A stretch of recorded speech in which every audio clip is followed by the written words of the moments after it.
think so. Wonderful, man. So look, we always like to start kind of with how people go into their various fields. Like, from what I understand, you grew up in Melbourne a little bit, kind of like myself.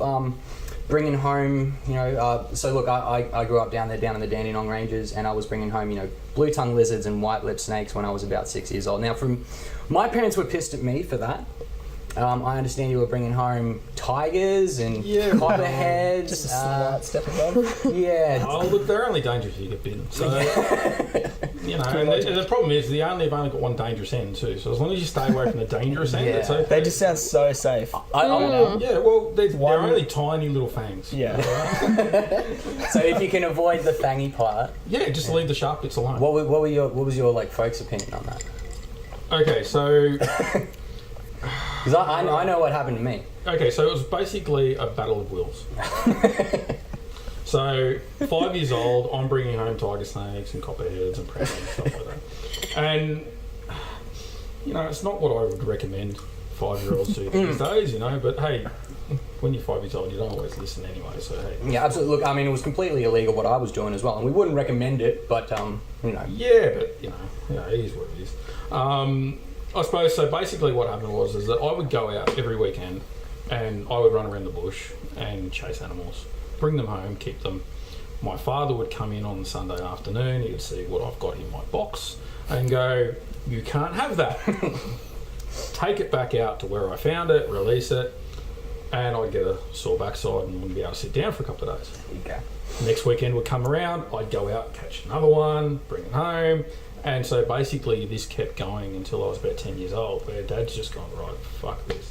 I've had enough of this. I'm going to take you to the VHS and you're actually going to learn. So the VHS is the Victorian Herpetological Society. Wonderful, wonderful organisation. Second longest running herp society in Australia. And at the time was run by some absolutely amazing people. And so here I am, a 10-year-old kid, listening to people talk about keeping and working with all these animals that I'm absolutely fucking obsessed about. And I'm like, well, maybe I can do this a bit more permanently or whatever. So anyway, so I grew up doing that. So I'm running around VHS meetings, and I saw Rick Shine speaking when I was 13 years old. I'm going up to Rick Shine going, "Can you sign my book?" Feeling like an absolute wanker and nervous as hell. But sitting there right in the front row of these lecture halls with all these other herpers around, I'm like, oh.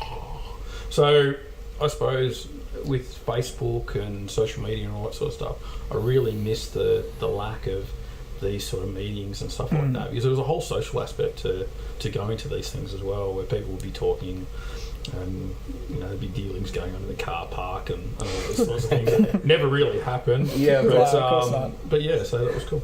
Fantastic, man. Look, I think we can all say that we would have loved to have been there in that time, to be 13 and to be at those VHS meetings. Sorry. A very interesting community to be part of.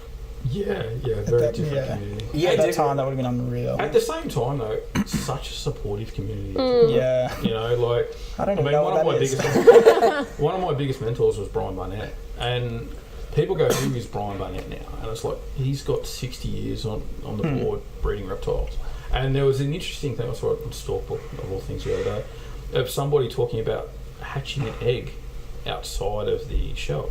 Right, it was chicken egg. Yeah, doing it right. So you seen the video, and there's this tagline at the bottom saying, "First time anyone's ever hatched an embryo outside of an egg." Well, fucking Barnett did it with a spotted python back in 1983. Yeah. Right. Just because papers are hard to find doesn't mean it doesn't mean they don't exist. Exactly. So I suppose you had somebody like that, and he goes, right, he's this 13-year-old kid that is absolutely fucking lapid crazy, right?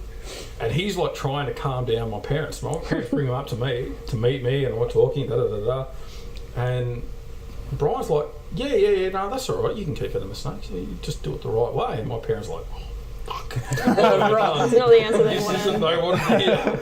Stay away from the... No.